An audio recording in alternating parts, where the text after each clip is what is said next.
Julia Harriet here. So nice to be back with you. And we're definitely all still under construction. And hey, did you know that I actually wrote a book?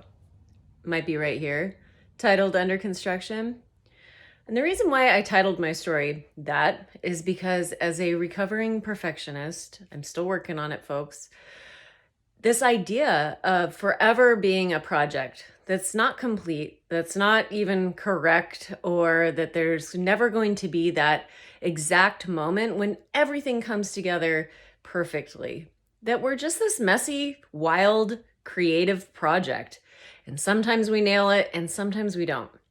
And so I'm in this really exciting place, which is why I'm back here with you. I'm in the cabin that I got to build with one of my dearest friends, Craig, who y'all know, Coffee Talk with Craig.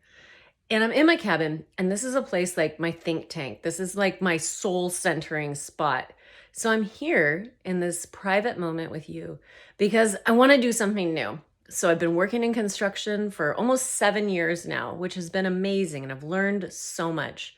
But I'm ready for a new adventure, and I want you to join me because I'm going to open up a different type of toolbox for the next several episodes and share with you some of the self-work tools that I use when I'm going to gear up and leap into, a new professional life, a new personal perspective. It's like, how do I fine tune and keep sharpened my mindset and really my intuition to help guide me when I'm about to jump ship and go out into the wilds? It's like time to leave port.